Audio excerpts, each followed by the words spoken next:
앞으로 이 정당이 청년들에게 이 문호가 활짝 개방되고 그들이 주인이 되는 정당으로 가야 된다라고 하는 취지가 있었고, 그런 의미에서 이제 미래라고 하는 것을 담자라고 하는 의견이 강했고, 새로운 정당이 중도 보수 통합 정당임을 알리는 것이 상당히 중요하다. 그래서 통합이라고 하는 가치이기도 하고 또 이 정치적 연대의 의미이기도 하고, 그런 차원에서 미래와 통합을 합쳐서 미래통합당을 하기로 했습니다. 국정을 파탄내고 있는 문재인 정권을 끝장내기 위해서는 그래도 제1야당인 한국당이 예. 뭔가 좀 변화돼야 되지 않겠느냐, 예. 혁신돼야 되지 않겠느냐, 예. 그렇게 생각을 해서 참여를 했어요. 예. 참여를 해서 이 변화와 혁신의 모습을 보여줄 수 있도록 우리 나름대로 다양한 노력을 했지만은 그걸 받아들이지 않아요. 뭐 금방 갑자기 그냥 사퇴한 게 아니고 몇 차례 이렇게 경고를 했는데도 불구하고 받아들일 의사가 없음을 확인하고, 그럼 우리가 뭐 그만둘 수밖에 없다, 이렇게 된 겁니다. 선거에서 가장 중요한 게 구도라고 하죠. 그러니까 1대1 대결이 될지 1대 다의 대결이 될지 그동안 불확실성이 많았는데, 여하튼 보수 후보는 뭐 이제 통합을 해서 선거 연대가 되든 뭐 통합이 됐든 1대1의 대결 구도가 완성된 것 아니냐라는 평가가 나오고 있고요. 자유한국당 대신에 이제 미래통합당이라는 이름으로 후보자들이 나오게 되는 거죠, 부님. 그렇죠. 이게 기존에 이런 말이 있잖아요. 항상 보수는 이제 부패로, 네. 그리고 이제 진보는 분열로 망한다. 근데 지금까지 저희는 이제 반대였거든요. 네. 오히려 이게 보수가 대분열돼 있었어요. 근데 분열된 보수가 이번에 완벽한 통합은 아니더라도 예. 결국 이제 통합 정당, 미래통합당 상당히 의의가 있고, 뭐 제가 보기에 새도 좌우 날개로 날지 않습니까? 네네. 결국 이제 보수가 괴멸된 상태 탄핵 거치면서 이 상태에서 이게 좀 재건되는 이런 의미가 있고, 결국 이제 지역구는 미래통합당, 그다음에 비례는 또 이제 다른 당으로 자매 정당 있지 않습니까? 미래한국당, 이렇게 두 당으로 가지 않을 거래 보입니다. 네. 미래통합당이 이제 여하튼 우여곡절 끝에 합당을 한다고는 했지만 이 과정에서 시민단체 소속 중도를 대표하는 그런 정치단체들은 빠지겠다 이런 얘기 있는데, 이건 왜 어떤 갈등 과정이 있었던 건가요?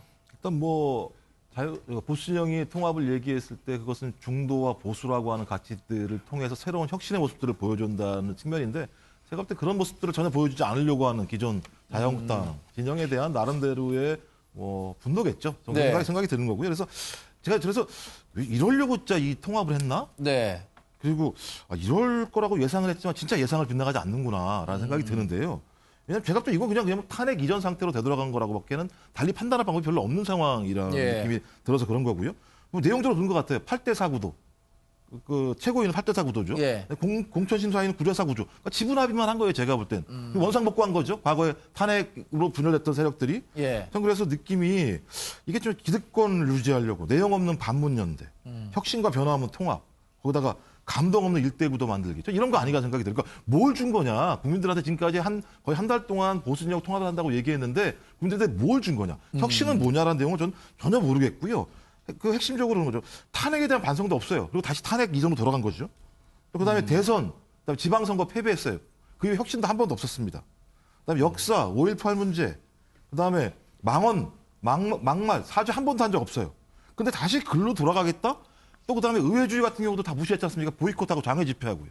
거기다 위성정당 만들어가지고 셀프 제명시켜서 보내고. 전 이런 식으로 하면서 보수 통합을 만들어서 1대1 구도를 만들어서 국민들한테 어떤 선택을 하라고 얘기할지 모르겠어요. 전 적어도 다른 건 모르겠지만 1대1 구도가 중요하다고 얘기하면 혁신을 담아야죠, 거기다가. 무엇을 줄 것인 혁신을 안 담아내는 내용을 가지고 한다면 따지고 보면 그냥 자기들 기득권 지키기 위해서 다시 그냥 재결합한 것밖에 안 된다는 생각이 들기 때문에 저는 앞으로 만약에 혁신이라고 하는 코드와 관련해서 국민들에게 감동을 주지 않는다면 제가 볼 때는 이번 선거도 쉽지 않겠다 생각이 들어요. 네. 그래서 이제 지금 지도 체제를 보면 황교안 대표 체제가 그대로 유지되고 원내대표도 자유한국당의 심재철 원내대표를 그대로 유지한다고 해서 말씀하신 것처럼 도로 새누리당으로 복귀한 거 아니냐 이런 부분에 대한 비판이 나오고 있고, 이것을 자유한국당이나 새로운 보수당 내에서도 조금 새겨들어야 할 것 같다는 생각도 들어요. 그런 비판 받을 소지가 있어요. 하지만 지금은 어쨌든 선거를 앞두고 있는 상황입니다. 네. 이것저것 다 하다가는요, 아무것도 못해요. 그렇기 때문에 제일 중요한 1대1 구도를 만든다라는 그런 예. 큰 원칙 하에 반문재인 연대, 정권 심판을 위해서 보수파가 하나로 뭉쳤다라는 것만으로도 예. 큰 의미가 있다고 생각이 듭니다. 왜 탄핵에 대해서 왜 반성하지 않느냐, 왜 과거의 여러 가지 불합리하고 불미스러운 일들에 대해서 반성하지 않느냐, 예. 미래에 대한 비전을 왜 보여주지 않느냐, 그런 것들은요, 이제 내일 모레 예. 통합신당이 뜨고 선거 과정 중에서 분명히 어느 정도 결정될 거라고 보여지고요. 네. 지금 막 걸음마를 시작하는 아이한테 야, 너 한번 뛰어봐. 너 왜 못 뛰어? 이런 식의 비판을 하는 거는 적절하지 않다는 생각이 듭니다. 물론 앞으로 미래통합당이 미래에 대한 비전과 국민의 마음을 얻을 수 있는 많은 정책과 적어도 예전에 박근혜 정권 시절에 당과 행정부, 청와대에서 중요한 역할을 했던 분들에 대한 네. 인적 쇄신을 한다면 예. 도로 새누리당이 아니라 정말 미래통합당으로 갈 수 있는 기본적인 발판은 마련되는 것이다. 전 그렇게 평가해 봅니다. 아마 그래서 이 통합신당 논의에 참여했던 장기표, 그러니까 시민단체를 대표해서 참여했었던 거죠. 그래서 이제 공관위원회 최소 절반 정도는 바꿔야 된다라는 얘기를 했었던 것도 그런 당 내외에서 제기되는 비판을 수용해서 혁신의 모습을 좀 보여주자는 측면에서 제기했던 것 같은데 이게 거부됐잖아요. 그럼 앞으로의 그러면 공천관리위원회는 바뀌지 않더라도 공천에서의 혁신을 보여주는 건 중요하다는 생각은 하거든요. 그렇죠. 일단 이제 그 장기표 쌤이 예. 뭐 시민단체를 이게 전체를 다 대표하는 건 아니고요.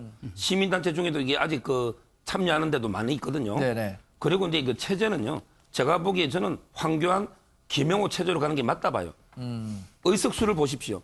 예를 들어 이제 100석이 넘는 당하고 몇 석, 뭐 8석, 1석 이게 똑같이 갈 수는 없잖아요. 그래서 저는 기존 체제를 유지하면서 이번에 4명 정도 예. 추가한 거 이거 방향은 저는 오히려 맞다 보고 앞으로 이제 그 공천은요. 결국 이제 그 인적 쇄신, 물갈이 네. 이 폭이 상당히 중요하고 아마 이제 그 김영호 공관위원장도 50% 이상은 물갈이 하겠다 이랬기 때문에 상당히 그 앞으로 새로운 인물로 수혈이 될 걸로 보입니다. 제가 한 가지 좀 말씀드리고 예. 싶은 게 있는데 공천을 보고 우리 김정욱 교수님 하시는 그런 비판을 계속 받아야 되는지 아니면은 그래 한번 너희들 기대해 볼 만하다라고 평가할 건지는 공천을 보고 얘기했으면 좋겠는데 그런 기본적인 토대는 마련됐어요. 왜냐하면 네. 김영호 공관위원장의 파워가 엄청나게 세졌습니다. 네. 예를 들면 황교안 대표 종로 나가기 별로 꺼림칙해 했는데 종로 내보냈어요. 홍준표 전 대표 고향 출마하겠다는데 고향 출마 안 시켰습니다. 네. 그리고 김성태 원내대표 예. 어떠한 본인의 결단이라고 했지만 많은 여러 가지 물밑 작업이 있었을 거예요. 그렇겠죠. 예. 이 한국당에서 중요한 지도자급 인사 3명의 길을 꺾어놨습니다. 네. 이거는요 얼마나 중요한 문제냐면 앞으로 TK, PK의 여러 가지 개혁 공천을 해야 되잖아요. 반발을 좀 수그리게 만들 수 있는 공관위원장으로서의 권위가 이번에 마련됐다. 네. 이것은 인적 쇄신에 상당히 큰 도움이 될 것이다. 전 그렇게 말씀드리고 싶어요. 지금 우리 김성태 전 한국당 원내대표죠. 어제 굉장히 그 예상 밖으로 불출마 의사를 밝혀서 이게 정말 자발적인 건지 아니면 지금 장소장께서 얘기한 것처럼 공천을 물밑에서 이렇게 하는 과정에서 김성태 원내대표에 대한 공천을 힘들겠다는 현실적 판단 이런 것들을 스스로 받아들인 건지에 대한 궁금증도 있는 거죠. 또 홍준표 전 한국당 대표에 대한 공천지를 조율하는 과정도 하여튼 어느 정도의 성과를 내기 위한 과정으로 가고 있다는 생각은 들거든요. 그러니까 뭐 당연히 자유한국당 같은 경우 이제 뭐 통합되겠지만요. 예. 당연히 그 공천 혁신을 하지 않게 된다면 국민들로부터 지지받기가 어렵겠죠. 그러니까 네. 왜냐하면 지금 지지율도 낮은 상황이고요. 뭐 아직까지는요. 상황을 알 수 없지만 그리고 내부적으로도 많은 분들이 소위 보수 진영의 통합과 혁신이라고 하는 요구가 분명히 있었죠. 네네. 근데 그것을 바로 드러낼 수 있는 방식들이 뭐냐면 제가 볼 때는 공천을 통해서 새로운 인물이나 아니면 문제가 있는 인물들에 대해서 당 내부에서 정리하는 문제겠죠. 제가 볼 때 김성태 의원 같은 경우도 마찬가지겠지만 저분을 공천을 하게 되면 두고두고 짐이 되는 거죠. 그렇겠죠. 당 입장에서는요. 그럼 네. 다른 공천을 한다고 하더라도 저분을 공천하는 순간 다른 공천 자체가 예를 들면 물을 탈 수밖에 없는 상황이 되는 거고요. 그리고 뭐 그럼 이 보수 진영만 혁신 공천을 하겠습니까? 이쪽 정도 당연히 하겠죠. 일세 쌍방이전 마찬가지라는 거예요. 저는 그래서 근본적인 변화를 하지 않는다면 네. 저는 공천 혁신이라고 하는 것도 제가 또 일정 수준에서는 서로가 비슷할 거라는 생각이 드는 거예요. 네. 예를 들면 제가 그런 거죠. 최고위원들 8명을 갖다 고소한 유지를 했습니다. 자유한국당에 있는 분들을 갖다가. 그분 중에 예를 들면 김순례 최고위원 같은 경우는 다음권 정의된 분이에요.